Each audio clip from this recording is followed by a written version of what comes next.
궁합이 맞는 사람이 있어요. 이거 아주 중요합니다. 나하고 궁합이 맞는 사람이 있어요. 저는 내 인생에 참 궁합 맞는 사람들이 많은 편인데, 내 인생 가장 궁합 잘 맞았던 분은 2012년에 돌아가신 87세에 돌아가신 김창린 필립보 신부님이 나하고 궁합이 제일 잘 맞았던 신부님이에요. 근데 이 신부님은 내가 신학생 때 별명이 호랭이 신부님이에요. 호랭이 신부님. 호랭이 신부님인데 얼마나 무서웠느냐 하면은 미사 딱 시작, 문 딱 잠갔어요. 미사 시작하면은. 그리고 미사 때 움직이잖아요? 그 자리에서 쫓아냈어요. 나가라고. 미사 때 움직이면은. 조금도 떠드는 걸 못 보셨어. 조금만. 만약에 애가 뛰어다닌다, 그럼 애 3살 4살도 욕을 바가지로 얻어먹어. 욕을. 그리고 그 엄마는 말할 것도 없고. 한 번은 내가 그 신부님 철산성당 보좌 신부로 있을 때인데, 미사를 하는데 꼬마가 저 앞에서부터 오는 거야. 모든 교우들이 얼음이 됐어요. 혼날 거 이제 시작이 되니까. 근데 신부님 딱 미사다 멈춘 거예요. 얘는 아무것도 모르고 막 3살 4살짜리가 오는 거야. 근데 딱 신부님이 입이 참 북한 분이라 거치세요. 이 애새끼 엄마 누구냐고. 나오라고. 이 거룩한 미사에 이렇게 애새끼를 막 놔두고 이 엄마 나오라고. 근데 진짜 중요한 거는 그 엄마가 끝까지 안 나왔다는 거야. 너무 무서우니까 못 나온 거야.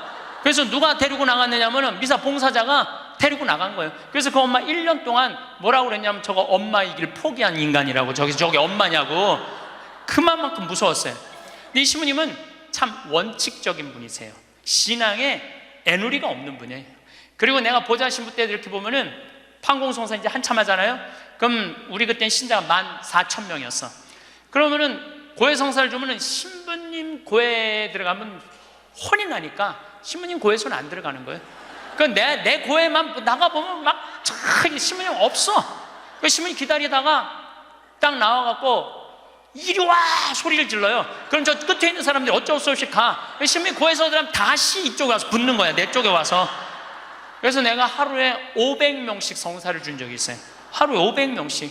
그러니까 그렇게 성사를 많이 줘갖고 나중에는 어떤 보좌 신부 때 어떤 병에 걸렸는지 하도 이걸 많이 하다가 이제 한 번은 문을 열고 고해를 듣는데 대답이 없는 거야. 그래서 왜 고해를 안 하냐고 눈을 떠봤더니 내 침대에서 옆에 창문을 열고 이러고 있더라고요. 창문을 열고. 그렇게 무서운 신부님이었는데 참 편안했어요. 그리고 신부님, 내가 평창의 성 필립보 신부님 본명이 필립보예요. 김창림 필립보. 신부님 나 생태마을 꾸미고 싶다고. 네가 한다면 내가 도와줄게. 그래갖고 신부님이 30억 평생 북한에서 넘어가고 학비 고생을 많이 하고 신학생들 장학금 한다고 신부님 모아둔 거 30억을 내놓으신 거예요. 근데 신부님이 이제 은퇴를 하셨어요. 마지막 11년 동안 내가 모시고 살았어요. 근데 한 번도 서로 큰 소리 얼굴 붉힌 적이 없어요. 그렇게 무서운 신부님인데 한 번도 얼굴을 붉힌 적이 없어요. 신부님하고 뭐 에피소드가 너무 많은데, 신부님이 당신 성구가 서로 사랑하라야 내 성구 액자 너한테 줬는데 어디 있느냐고 2년을 괴롭히더라고요. 2년을. 나는 그런 거 본 적 없다. 그냥 이놈 새끼 내가 너한테 성구 줬는데 네가 내 걸 우습게 한다고 욕을 먹었는데, 나중에 알고 보니까 신부님 그 철산성당 사무실에 있었던 거야. 근데 내가 그것 때문에 황당한 게 아니야. 서로 사랑하라는 성구를 내가 찾아서 우리 지금 생태마을에 걸어놨는데 참 기가 막혀요. 서로 사랑하라 그러는데 이렇게 그 뒤에 배경 그림이 뭔지 아세요? 호랑이 2마리가 서로 끌어안고 있는 거야. 한번 생태마을에 오시면 한번 보세요. 하여튼 호랑이. 그런데도 신부님하고 마지막까지 정말로 아버지 아들같이 잘 지냈어요. 근데 이제 신부님이 2월 15일 날 입원하셨는데 뭐 이제 한 3개월 보름 정도 했는데, 월요일 날 돌아가실 것 같아요. 우리 주교님들 다 모이고 교구청 신부들 다 모여갖고 돌아가신다고 그러는데, 신부님이 안 돌아가시는 거야. 밤 12시가 돼도. 그러니까 뭐 주교님 뭐 황신부 있을 거지, 우리 각계 뭐 교구청의 신부들 우리 각계 다 가고 나만 있는. 돌아가시는 언제 돌아가시나 보는데 새벽 3시까지도 안 돌아가시네. 나는 다음날 강의 있는데 라고 신부님이 하여튼 나 지금 바빠서 간다고. 가는데 이틀 지났는데 느낌이 이상해. 그래서 부관장 신부한테 네가 나머지 다 해라. 나 아무래도 신부님 돌아가실 것 같다. 그래서 이제 수원 빈센트 병원에 왔어요. 딱 왔는데 신부님이 이틀 동안 혼수 상태에 계시더라고요. 그래서 내가 신부님 귀에다가 이렇게 말했어요. 신부님 이제 가셔라. 신부님 힘든데 신부님도 가셔야지. 신부님도 편안하고 나도 힘들어 죽겠다 왔다 갔다 그랬는데 신부님이 눈을 딱 뜨는 거예요. 얼마나 놀랬는지 몰라요. 죽으라고 그러는데 눈 뜨니까 얼마나 내가 놀래. 그랬더니 그 신부님 모시는 자매가 그러더라고요. 부부가 저거 보라고 이틀 동안 그렇게 많은 신부님들이, 그렇게 많은 그 은인들이, 지인들이 와서 신부님 눈 뜨라고 그래도 눈 한 번 안 뜨더니 저 사랑하는 신부가 왔고 신부님 이제 가시라고 그러니까 눈 뜨는 거 보라고. 신부님 매일 저를 위한 미사를 하셨거든요. 매일매일. 그래서 내가 이제 신부님한테 그랬죠. 신부님 평생에 내 바람막이 돼주시고 나 행복하게 해줘서 너무너무 감사하다고. 나는 사제 생활은 정말로 반은 신부님 때문에 행복하게 살았다고. 여기 이제 내가 그날 다 오라고 그랬거든요. 신부님 지인들 다 눈 한번 마주치라고. 눈 다 마주치시더라고요. 그러더니 나하고 딱 눈을 마주치시면서 돌아가시더라고요. 그래서 신부님이 내 품에서 돌아가셨어. 그러니까 신부님은 나하고 궁합이 맞은 거죠. 그래서 난 그분하고 평생 참 행복하게 살았어요. 여러분들도 마찬가지예요. 여러분들하고 궁합이 맞는 사람이 있어. 근데 문제는 동그란 사람들이야. 마음이 예쁜 사람들은 모든 사람 사랑하려고 그래요. 난 그 사람들이 제일 짜증나는 사람들이에요. 모두 사랑하려고 덤비는 사람들. 예수님은 모두 사랑하라고 그런 적이 없어요. 서로 사랑하라고 그랬죠. 이제 모두 사랑하라고 그랬어요.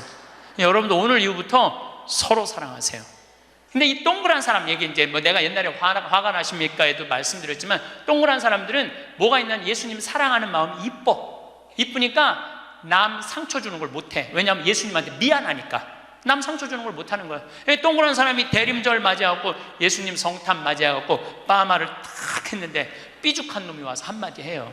빠마를 왜 그렇게 했어? 얼굴이 떡판 같잖아. 그러면 동그란 사람은요 가슴에서 피가 떨어져요. 안 그래도 얼굴 둥글럽적해갖고 스트레스 받는데 떡판이라고 그러면 얼마나 상처를 입어요. 그런데도 동그란 사람은 그 삐죽한 사람한테 싫은 소리 못해요. 기껏 햄대는 소리가, 그러게 이번에 하다가 보니까 이렇게 나왔네.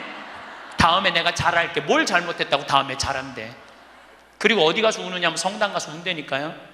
여기 있는 분들 많아. 그런 분들, 동그란 분들 많아. 맨날 울면서 상처 입고. 그래서 동그란 사람들 보면 여기에 구멍이 뽕뽕뽕뽕 나인 사람 많아요, 보면은. 그래서 동그란 사람들이랑 상담을 해보면은요, 정말로 겉보기는 예쁜데 상처는 다 받은 사람 많아. 그러니까 동그란 사람은 삐죽한 놈 만나면 안 돼요. 삐죽한 놈은 누구 만나게 해주면 되냐면 별난 놈 만나게.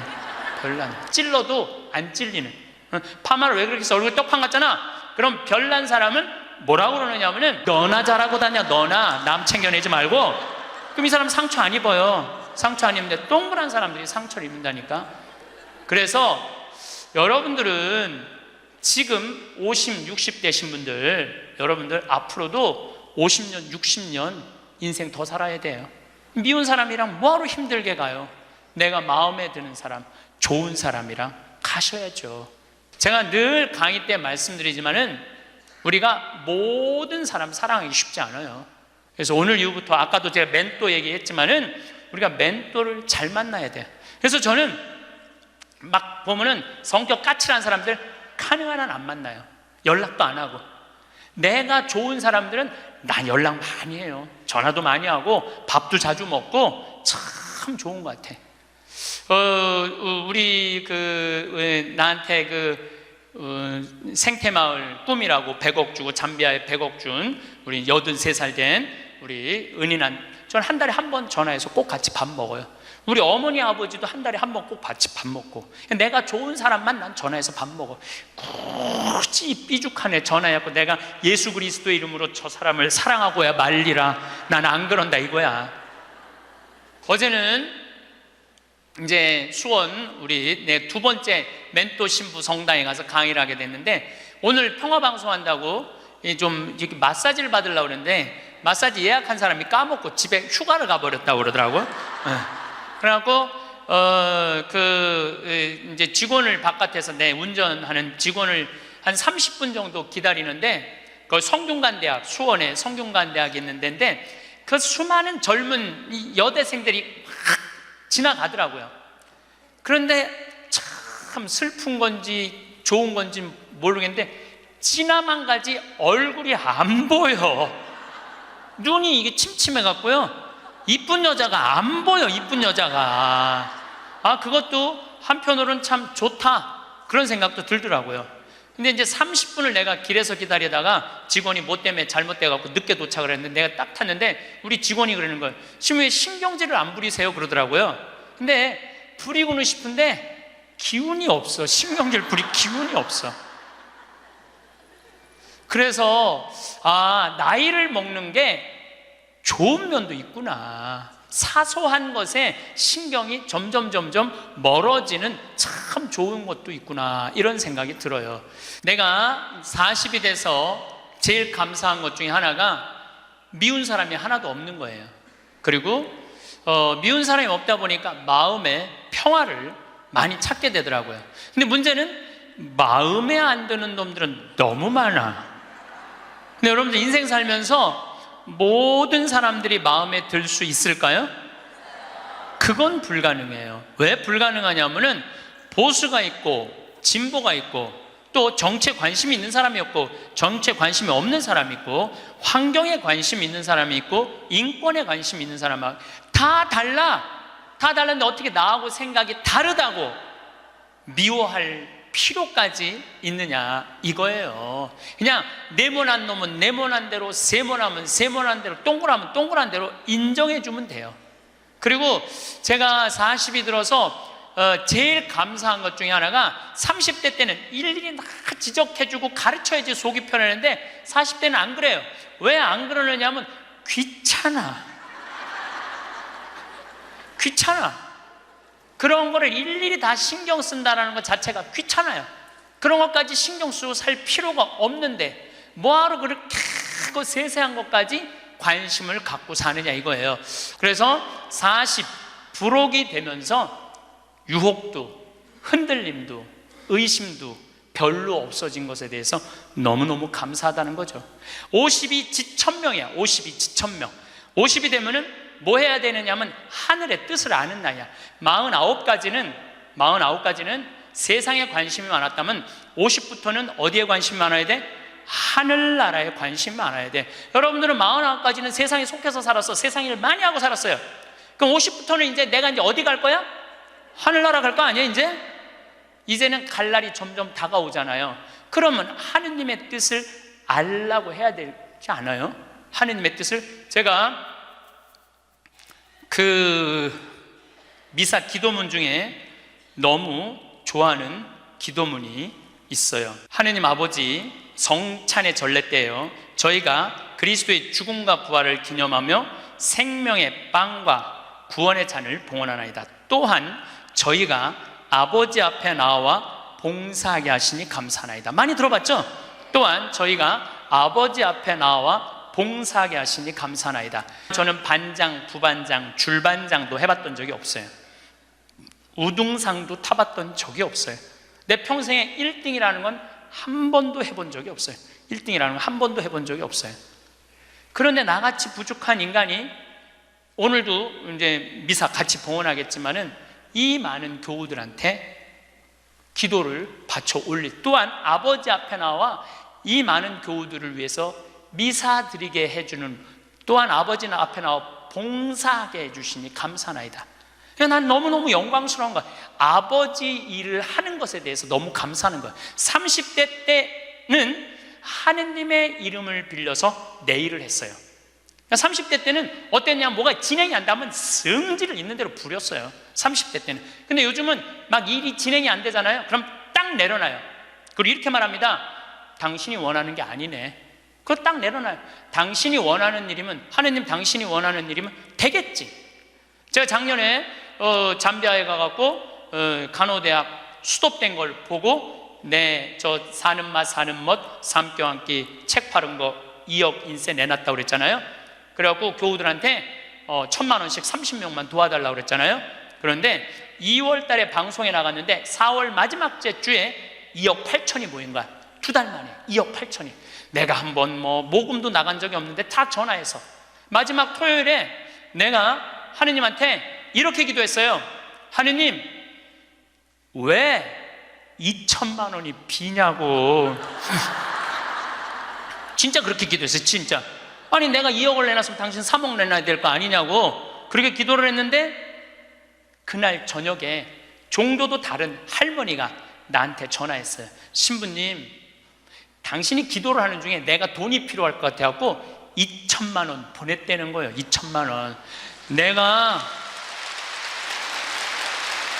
나는 기쁘지 않았어요. 기쁘지 않았어. 왜 기쁘지 않았냐면 너무 놀랐어요. 하느님이 다 듣고 하느님 왜 2천만 원이 비냐고 그랬더니 그 저녁에 2천만 원을 채워주셨으니 여러분들 기쁠 것 같아요? 무서울 것 같아요? 무섭죠. 와. 그래서 예수님이 너희들 많은 말 하지 말아라. 아버지가 너희가 필요한 것을 다 알고 계신다. 그래서 내가 기도를 안 한다니까요. 내가 기도를 안 해요. 내가 잠비아에 농업대학 세울까? 그랬더니 100억 갖다 줬잖아요. 그래갖고 농업대학 부지가 필요한데 그랬더니 1,000만 평 대통령이 줬잖아요. 어떻게 기도를 해? 생각만 해도 하느님이 이렇게 쏟아주는데 기도까지 해주면 나는 죽어. 이거 기도까지. 근데 나는 어떤 믿음이 있느냐 하면 지천명 하늘의 뜻을 알아요. 하느님이 원하는 일이면 된다. 네. 그리고 이제 잠비아에 제가 이제 4년을 다니면서 돈도 많이 이제 그 신학교 잠비아를 쭉 다녔는데 내가 너무너무 놀란 거는 잠비아의 신자가 500만 명이에요. 그리고 내가 다니고 있는 은돌라 교구는 신자가 100만 명이야. 100만 명. 근데 신학교가 없는 거야. 잠비아의 신학생은 지금 480명이 있대요. 근데 기숙사가 없는 거야. 1, 2학년이 철학과 이렇게 다니고 이상하게 하여튼 신학 과정이 있더라고. 그래서 은돌라 교구의 반달 주교님께서 나한테 요청이 왔어요. 우리 여기 잠비아에 신학교를 좀 줘달라고. 근데 그 신학교 짓는 거 어렵잖아. 땅 이미 1,000만 평 있고 10억이면 신학교 짓거든요. 10억이면 벌써 100억 기증 받았고, 나는 농업대학만 할 생각을 했지 그 신학교 줘줄 생각을 안 했거든요. 근데 생각해보니까 이거 신학교 짓는 거 이게 정말로 의미 있는 일이구나. 이게 누구의 뜻이냐? 1,000명이라는 거야. 하느님의 뜻이구나. 그래서 요즘 이제 신학교를 이제 설계를 다 끝냈어요. 신학교 설계도 다 끝났어. 그래갖고 짓는데 이제 반달 주교님이 지난 10월 달에 한국에 들어오셨어요. 근데 또 마침 우리 수원교구의 이용훈 주교님께서 그러면은 저도 그렇죠. 우리 수원교구 주교님 이름으로 책임지고 끝까지 져주기로 두 주교님께서 사인을 딱 했어. 내가 그걸 보면서 그래, 하느님이 이렇게 역사하시는구나, 그런 걸 느끼면서 내 일을 하는 게 아니라 이제 누구 일을 해? 하느님의 일을 해. 하느님의 일을 하니까 내가 책임질 필요 있어요, 없어요? 없어. 누가 책임져야 돼? 하느님이 책임져야 돼. 그야말로 내 기도는 배째라야. 줄래면 주고 말래면 말아라. 그런데 잠비아에 이번에 미국 교우들이 20명이 따라왔어요. 그런데 참 그 사연이 기가 막히더라고요. 딸이 수의학과 다니다가 교통사고로 죽은 거야. 보나라는 아이인데 24살인가 6살에. 근데 그 딸 생일날 잠비아에서 보나 샘이라고 샘을 판 거예요. 근데 그분들이 그 주교님을 만나더니 우리도 잠비아에 신학교 짓는데 자기네들이 가능한 한 100만 달러 다 모아보겠다는 거예요. 이게 그러니까 내가 그런 일을 저지르는 게 아니라 하느님이 알아서 하는 거야. 나는 뭐만 해? 심부름만 하는 거야. 또한 아버지 앞에 나와 봉사하게 하시니 감사하나이다. 여러분들 여기 50대신 분들, 50 넘으신 분들 아직도 세상 것에 연연하고 매달린다면 언제 1,000명 하늘의 뜻을 알 거예요. 이제 이 세상 돌아가는 삼라만상 이치 다 알 나이 아니에요? 50이 되면은. 그렇다면은 내가 이 세상에서 하나라도 더 가지고 끝나는 게 아니고 이 세상에서 하느님 보시기 좋은 일을 하고 가는 게 중요하다는 거야. 욕심을 버리시면은요, 여러분들 마음 안에 기쁨이 있어. 저는 요즘 미사 때마다 우리나라 평화를 위해서, 내가 우리나라 평화를 위해서 미사일 지향을 내가 드릴 수 있는 사제가 된다는 거 너무 감사하더라고요. 그래서 여러분들도 하느님 아버지, 내가 구역장으로 봉사하게 하시니 감사하나이다. 하느님 아버지, 내가 성모회장으로 봉사하게 하시니 감사하나이다. 하느님 아버지, 내가 반장으로 봉사하게 하시니 감사하나이다. 이렇게 기도해야 돼. 근데 50이 돼갖고 기껏 텐대는 소리가, 하느님 이번에 프레스디움 단장 안 하게 해주시니 감사하나이다. 이러면 안 된다는 거예요. 62순이라고 해. 62순. 이해 안 되는 게 없어야 돼요. 삼라만상 우주, 아까 1000명이라고 그랬잖아요. 1000명 안에는 우주 만물의 조화까지 다 알아야 돼. 그 60이 되면은 이해 안 되는 게 없어야 돼. 내가 60대 신분 중에 너무너무 멋있는 분 한 분을 알고 계세요. 난 그분 지금 얼굴도 본 적이 없는 분이에요. 얼굴도 본 적이 없는데 이분이 얼마나 멋있느냐 하면은 성모회장이래, 어느 성당에. 근데 내 후배 신부 중에 하나가 5년 전에 옷을 벗었어요. 신학교 때 내가 굉장히 예뻐했던 아이인데 자기 기쁘지 않대. 사제로서 기쁘지 않대. 사제로서 기쁘지 않으니까 미사를 드릴 수가 없는 거예요. 그거 여자 문제보다도 더 고통스러운 거예요. 내가 사제로서 기쁘지 않아. 그래서 나는 더 이상 제사를 드릴 수 없다. 그래서 옷을 벗고 나간 거야. 이 신부는 혼자 쭉 사는 거죠. 근데 그 본당 신부였을 때 성모회장님이었대. 성모회장님이었는데 이 신부님이 5년 동안 혼자 사는 걸 알고 딸이 36인가 37이래. 딸한테 그랬대요. 너 그 신부님 알지? 알고 있대. 근데 그 신부 옷 벗은 거 알지? 알고 있대. 근데 너 지금 시집도 안 가고 혼자 사니? 이렇게 허송 세월 보내지 말고 신부님 외롭고 힘든데 너 신부님한테 시집이나 가서 밥도 해주고 빨래도 해주고 의지가지 하면 어떻겠느냐? 그 성모회장님 남편도 설득했대. 당신 저 본당 신부님 있을 때 저런 사이 하나 있으면 좋겠다고 그러지 않았느냐고. 저 사이 사모면 되지 않겠느냐고 남편도 설득하고 남편도 좋다고 그랬대. 그래갖고 이번 3월 신부님한테 찾아간 거야. 내 딸 줄 테니까 신부님 혼자 외롭게 살지 말고 내 딸 이제 데리고 같이 살았으면 좋겠다고. 그래서 이번 3월 달에 결혼을 시킨 거야. 60이 되려면 그 정도는 돼야지. 60이 되려면 그 정도는 돼야지. 신부님도 옷 벗고 나가면 내가 저 신부님 더럽다고, 저 신부님 저럴 수 있느냐고, 내가 그렇게 안 봤는데 욕이나 하고 돌이나 던지고, 그건 나이를 헛먹는 거예요. 그 신부는 얼마나 힘들었겠어. 인생 살면서 자기 맞지도 않는 옷 입고 이러지도 못하고 저러지도 못하고 부모님 상처 줄까 봐 옷도 못 벗고 얼마나 힘들겠어. 그 정도 이해는 돼야지. 60이 돼갖고 옷 벗고 나가면 나는 이해가 안 되네. 저 신부님 왜 옷을 벗고 나갔을까? 그래서 60이라는 건요 정말 아름답기 시작한 나이예요. 그리고 60이 되면은 이순이라는 게 뭐냐면은 귀가 편안해야 되는 나이예요. 60. 화가 나지 말아야 돼. 누가 내 욕을 해도 화가 나지 말아야 돼. 근데 60 된 분들 막 누가 내 욕을 해. 그럼 뭐라 그래? 나를 내가 산전수전 다 겪었는데 날 뭘로 보고 내 욕을 해? 내가 이놈을 뻔때를 보여주리라. 이때부터는 나이를 헛먹는 거예요. 누가 내 욕을 해도 화가 나지 말아야 돼. 내 커피숍 하는 친구가 있어. 이 친구가 해준 얘기예요. 무슨 얘기냐면은 1시에 자기 커피숍에 60 먹은 아줌마 10명이 들어오더래요. 그래갖고 야 커피 한 잔이 6,000원 7,000원이니까 한 7만 원 버나 보다. 근데 아줌마들이 딱 들어와서 한다는 소리가 우리가 지금 개모임을 해갖고 밥을 많이 먹어갖고 패가 불러서 3잔만 시키겠다고. 3잔만 시키겠다고. 3잔만 시키더래요. 10명이 상 3개 딱 차려 해갖고. 그랬더니 요즘 리필이 다 되잖아요. 한참 먹더니 또 있더니 와서 리필 해달라고 그러더래. 리필. 또 그 큰 컵에다 리필을 다 해준 거야. 그랬더니 다시 오더니 그러더래요.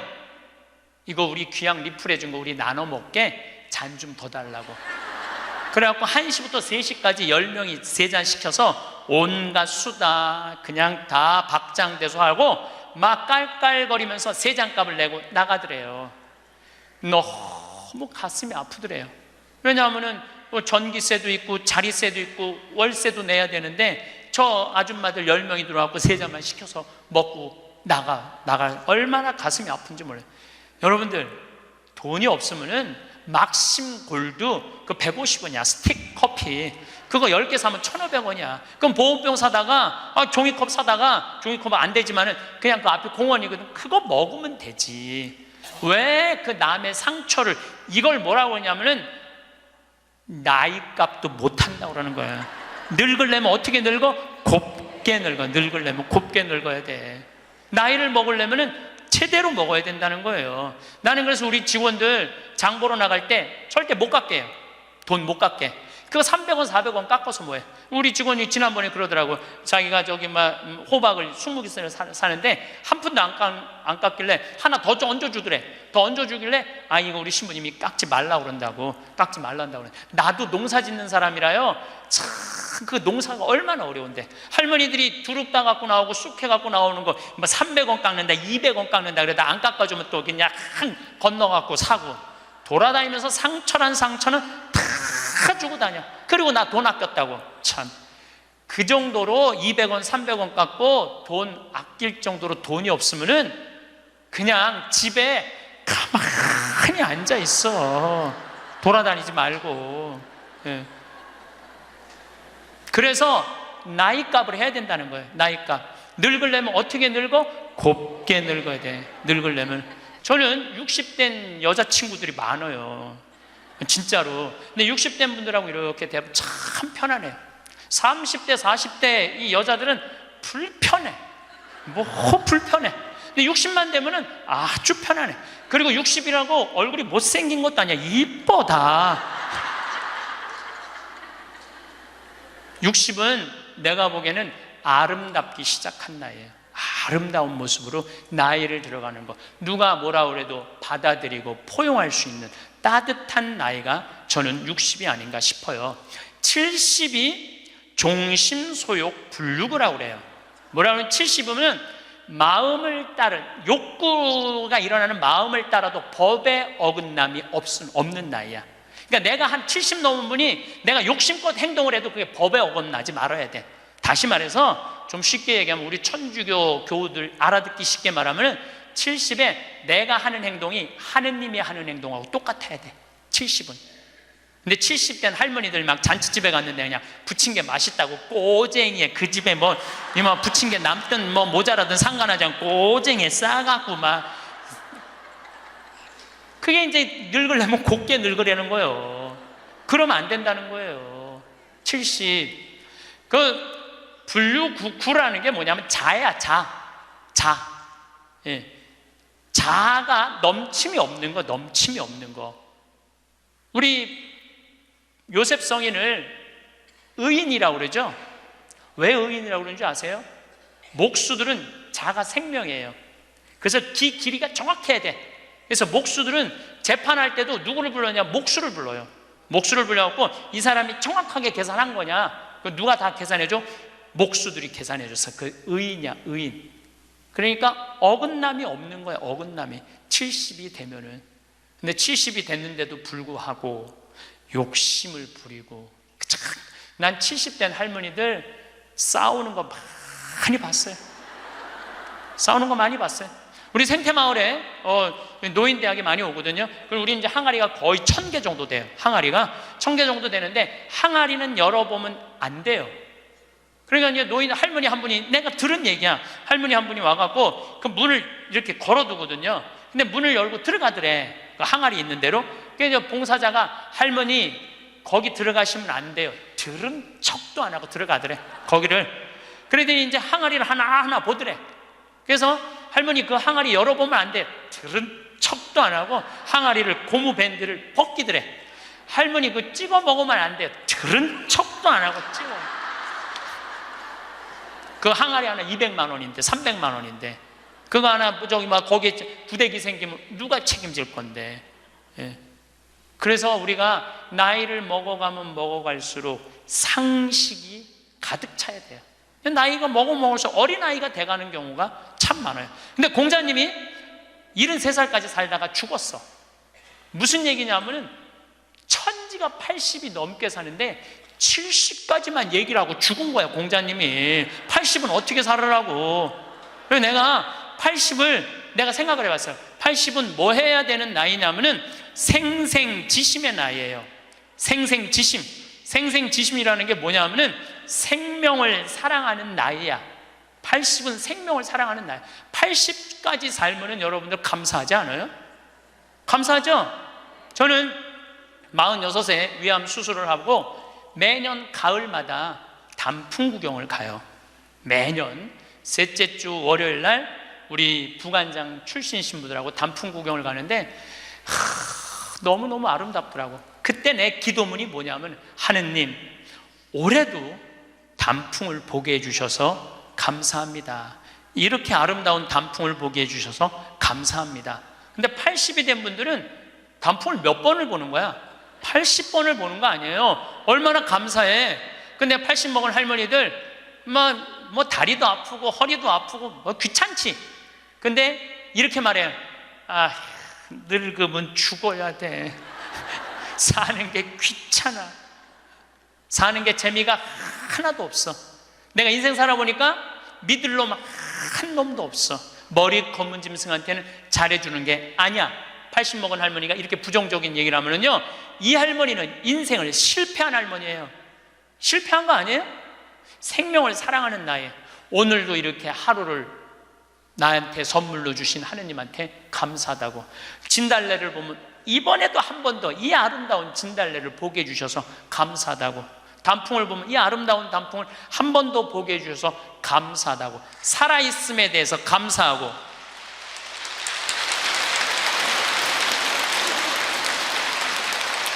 생명에 대해서 사랑하는 마음.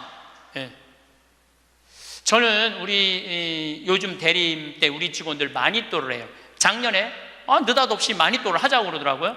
그래서 이제 쭉 뽑았어. 우리 직원이 40명인데 나는 이제 60 먹은 형제가 뽑혔어요. 근데 한 달 동안 그 형제만을 위해서 기도한다는 게 좀 그렇더라고요. 왜냐하면 내가 40명의 목자인데, 그래서 내가 매일 한 명씩 이름을 부어서 묵주기도 5단을 해줬어요. 나는 어떤 신념이 있느냐면, 하루에 묵주기도 기도 5단 이상 하면 안 된다는 신념이 있어요. 5단도 힘들어 죽겠는데 막 20단 30단 하는 사람들 보면은 놀라워. 뭐 한다고 20단 30단씩이나 해. 하루에 5단 이상 하면 안 된다는 신념이 있어요. 그런데 날짜는 30일인데 직원은 40명이잖아요 그러니까 5단은 무조건 선물로 줘야 될 거 아니야. 하루에 10단을 하게 되더라고요. 그런데 하루가 너무 충만한 거야. 막 10단을 하니까 더 충만한 거야. 이거 봐라. 이 남을 위해서 기도하는 게 참 좋으네. 너무 좋더라고, 기도하는 게. 1월 달에 딱 되고 나는데 우리 어머니 아버지 막내 세연이라고 이제 증손녀가 태어났는데 23명이야. 매일 한 명씩 묵주기도 5단을 했어요. 2월 달에는 내가 이제까지 살아오면서 나하고 사이 좋았는데 죽은 사람들 위해서 묵주기도 5단. 여러분들 여기 화랑에 작년 12월 14일 날 내 친구 신부 김순겸 사도 요한 신부가 모잠비크에서 선교사 하다가 죽었어, 교통사고로. 근데 그 신부가 그림 그린 거 여기 지금 전시해요. 난 그렇게 그림 잘 그리는지 몰랐어. 지금 아까 내려왔다 왔는데 너무 그림 잘 그리더라고. 우리 순겸이 신부, 성모님이 너무 사랑하지만 천당 가게 해달라 그러고, 또 안토니오 신부, 여러 신부들, 또 내가 글라라, 여러 하여튼 죽은 사람들 한 달 동안 기도해 주니까 기분이 내가 너무 좋더라고. 그래서 3월 달부터, 올해 3월 달부터는 이제까지 어려서부터 지금까지 나한테 잘해줬던 사람을 위해서 묵주기도를 맨날 해요. 그러나 한 메시지 보내요. 내가 너 위해서 오늘 묵주기도 했다고. 알아야 될 거 아니야. 내가 그렇게 힘들게 묵주기도 5단 했는데 알아야 될 거 아니야. 근데 다 못했어요. 신부님 미운 사람 없어요? 여러분들, 내 가슴이 얼마나 넓다고 미운 놈까지 다 고이 간직해야 돼? 그렇지 않아요? 여러분들, 미운 사람 꼭 가슴에 간직해야 돼요? 미운 사람 빨리 빼버리세요. 그리고 어떤 사람만 간직하면 돼? 좋은 사람, 소중한 사람만 하면은 그러게도 우리 인생은 벅차요. 근데 6.25 전쟁 똥구멍이 찢어지게 가난할 때 그때 내 돈 떼어먹고 도망간 놈, 내 상처 준 놈 그냥 기억할 필요가 뭐가 있냐 이거예요. 80이 돼서 이제까지 큰 사고 없이 6.25 넘어오고 그 힘든 거 다 넘어와서 지금 살면은 오늘 하루 밥 세끼 먹으면 감사하면 돼요. 그래서 80 되신 분들은 입에서 뭐가 나와야 돼? 감사가 나와야 돼. 제가 자신 껴안기라는 주제로 이야기를 이제까지 했습니다. 여러분들 나 자신을 껴안을 줄 알아야지, 나 자신을 껴안을 줄 알아야지 잘 살아요. 잘 살아야지 잘 죽을 수가 있어요. 그래서 15에 지우학하고, 30에 립하고, 40에 부록하고, 50에 지천명하고, 60에 이순하고, 70에 불류구하고, 80에 생생지심의 단계에 내가 갔는가? 이걸 물어보자는 거예요. 나는 지금 어떤 단계인가? 나는 뜻도 안 세운 거 아닌가? 뜻도 안 세우고 공부도 안 하고 또 내가 섰다면은 어떻게 살아가야 될 것인가? 쓴 사람으로서. 그 나는 정말로 욕심 없이 유혹받지 않고 악의 유혹을 받지 않고 정직하게 살아가는, 주님 보시기에 좋게 살아갔는가? 그리고 하늘의 뜻은 내가 알고 있는가? 하늘의 뜻은. 그리고 마음이 평화롭게 이순하고 있는가? 내가 하는 행동이 하느님이 하는 행동하고 똑같은가? 그리고 생명을 사랑하는 나인가? 그걸 알아야 돼. 그러면은 그런 정도의 사람이 되려고 그러면 공부해야 돼. 신부님, 저는요 신학교 공부했죠, 환경공학 공부했죠, 그 다음에 글 공부했어요. 그래서 저는 한국문인 회원이고 국제 팬클럽 회원이에요. 물론 우리 가톨릭 문인 회원이에요. 그래서 글 쓰는 공부 많이 했어요. 제가 잘났다는 게 아니고 끊임없이 공부하는 걸 게을리하면 안 돼요. 저는 요즘 무슨 공부를 하느냐면 성서 공부를 하고 있어요. 안병철 신부님 사도행전 강의 참 열심히 들어요. 최승종 신부님 강의 참 좋아요. 끊임없이 들어요. 요즘 사도 바울에 대해서 공부 많이 해요. 정말로 재밌더라고요. 사도 바오로 보통 분이 아니야. 사도 바오로가 예수님이 30년에 돌아가셨는데 사도 바오로는 35살에 개종을 해요. 5년 동안 천주교 신자를 얼마나 만에 박해했는지 몰라. 5년 동안 집집마다 다니면서 잡아 감옥에다 가뒀어요. 집집마다. 스테파노 죽일 때 옷 들고 있었고, 그리고 다마스커스로 가다가 이 말에서 떨어지죠. 예수님이 사울아 사울아 왜 나를 박해하느냐.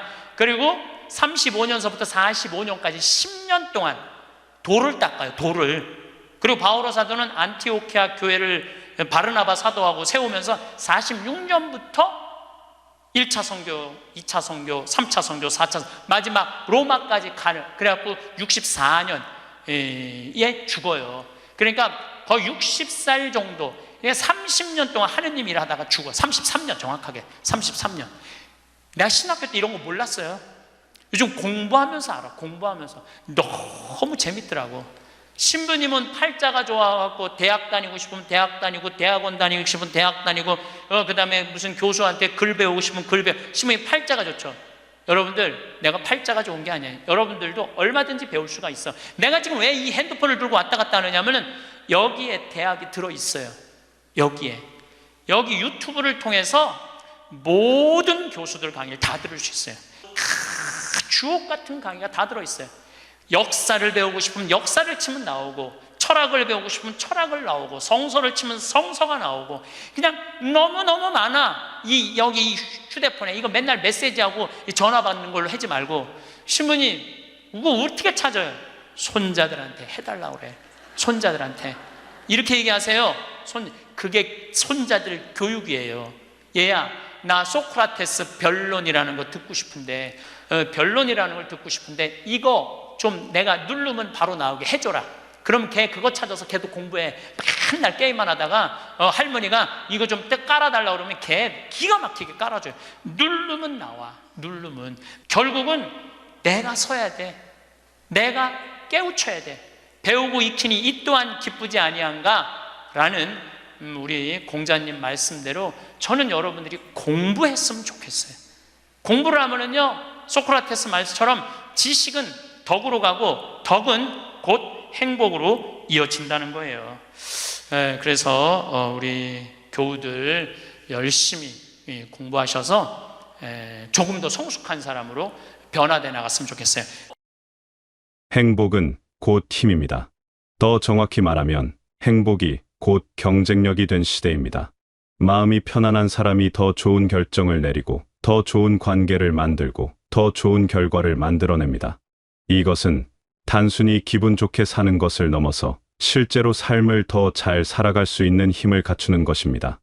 행복한 사람은 스스로를 소모하지 않습니다.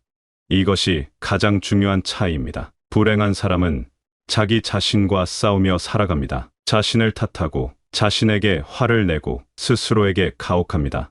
그렇게 자기 자신을 갉아먹으며 앞으로 나아가려 합니다. 하지만 그런 방식으로는 멀리 갈 수 없습니다. 에너지는 한정되어 있고 스스로를 소모하는 사람은 결국 바닥을 드러내게 됩니다. 반면 행복한 사람은 다릅니다. 이들은 스스로를 돌봅니다.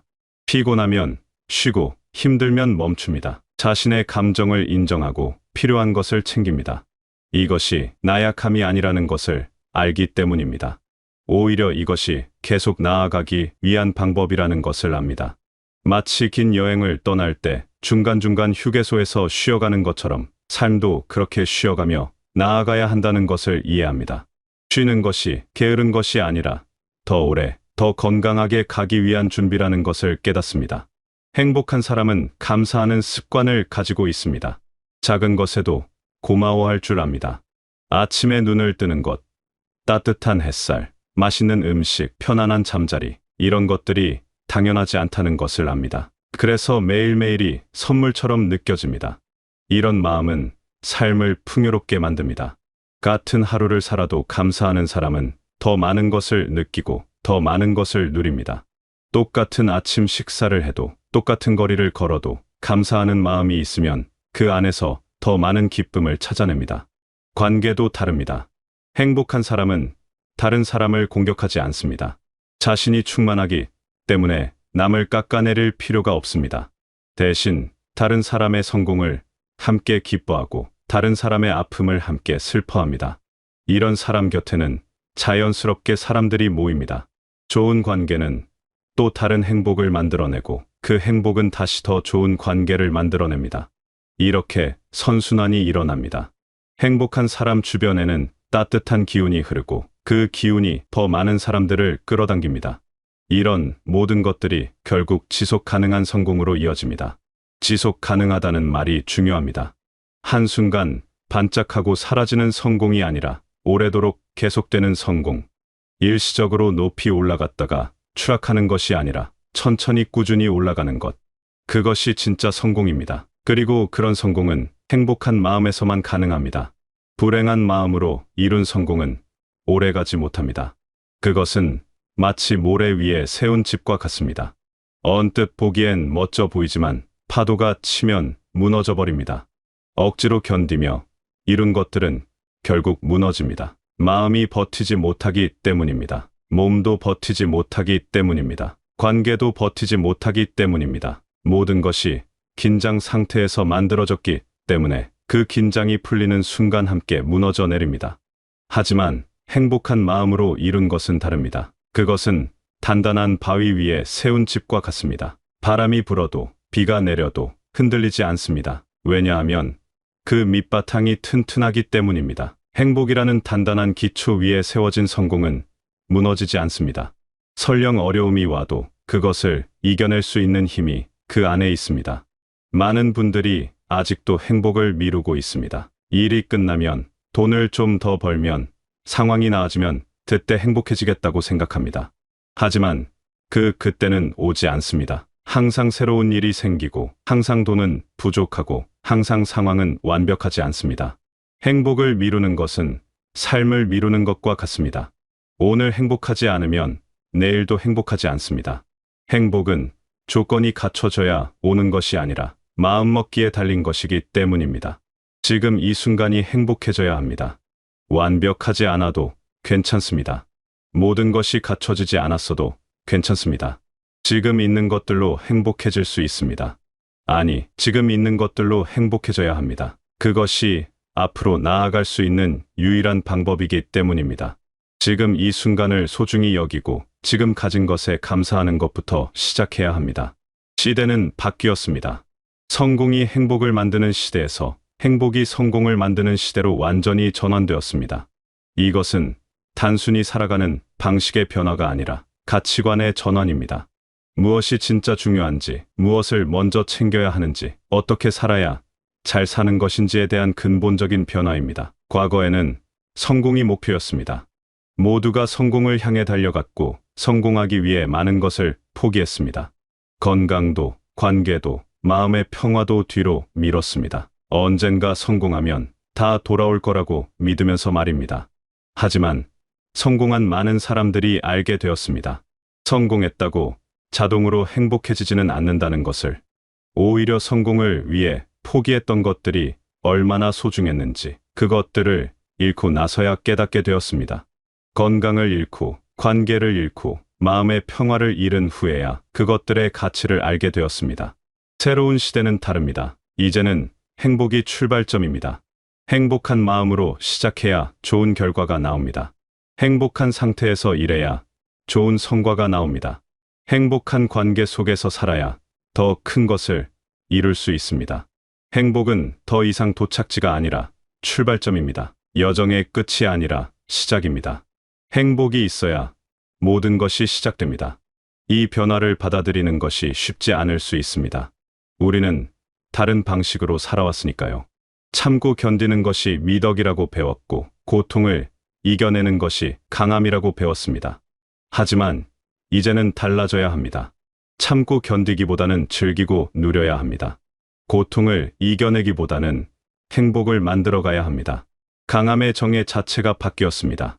이제 진짜 강한 사람은 고통을 견디는 사람이 아니라 행복을 선택할 줄 아는 사람입니다. 구체적으로 어떻게 해야 할까요?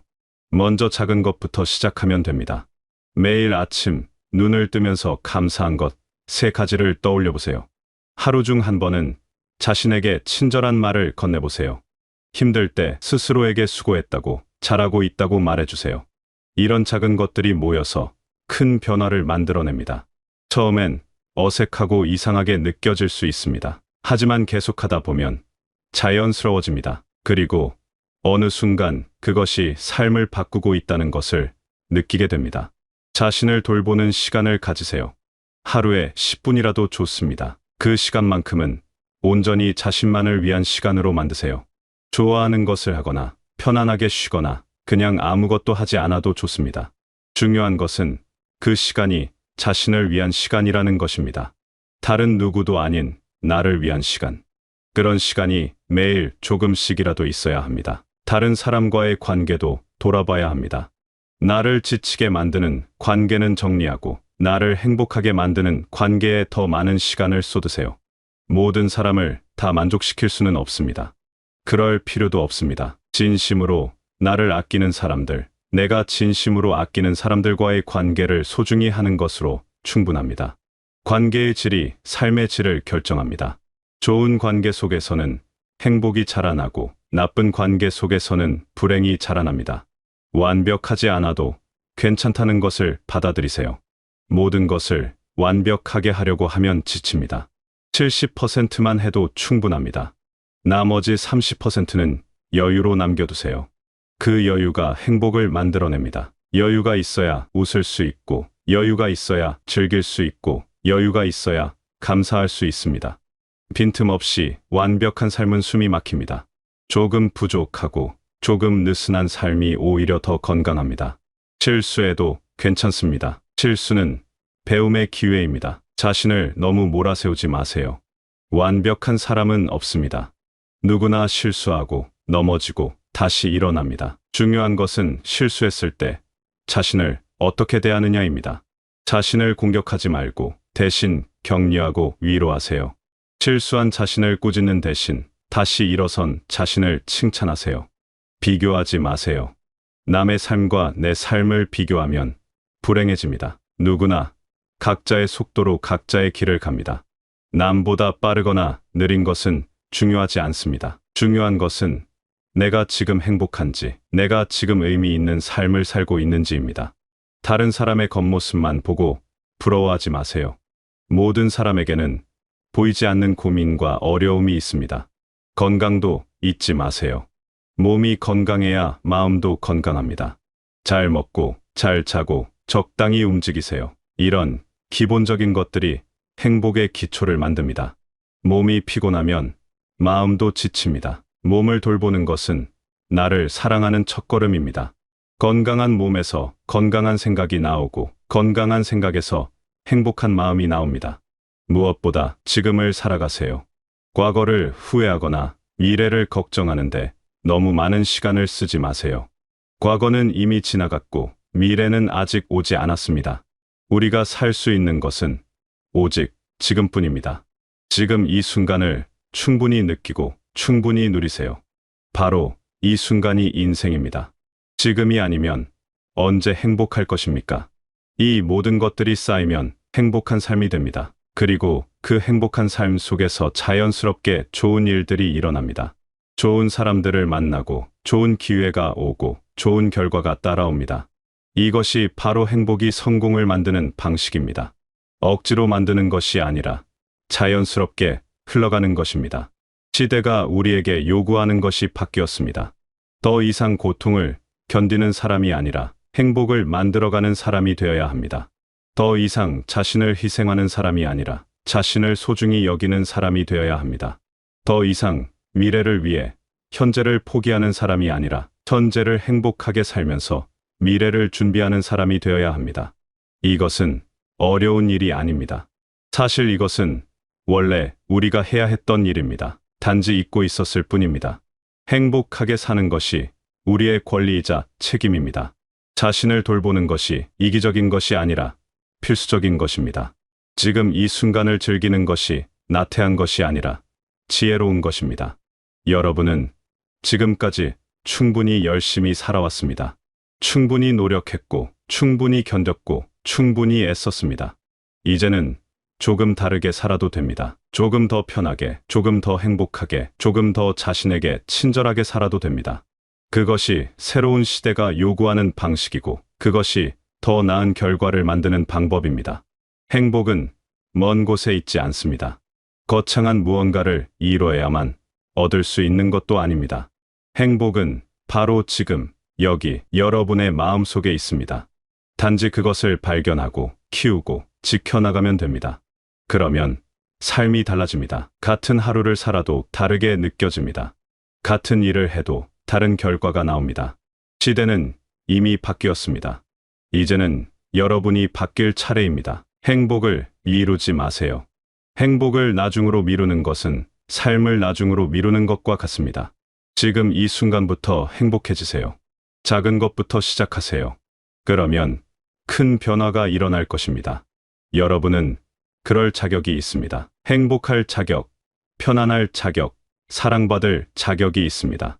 지금까지 살아온 모든 순간이 여러분을 여기까지 데려왔고 앞으로도 계속 나아갈 힘을 주고 있습니다. 그 힘의 근원을 행복으로 채우세요. 그러면 더 멀리, 더 높이, 더 아름답게 나아갈 수 있습니다. 여러분의 매일이 조금씩 더 밝아지고 마음이 조금씩 더 가벼워지고 삶이 조금씩 더 풍요로워지기를 바랍니다. 그리고 그 모든 변화가 여러분을 진정한 성공으로 이끌어주기를 바랍니다. 행복이 여러분의 든든한 동반자가 되어 앞으로의 모든 여정을 함께하기를 바랍니다. 여러분이 원하는 모든 것을 이루시되 그 과정에서 행복을 잃지 않으시길 바랍니다. 무엇보다 여러분 자신에게 가장 좋은 친구가 되시길 바라겠습니다.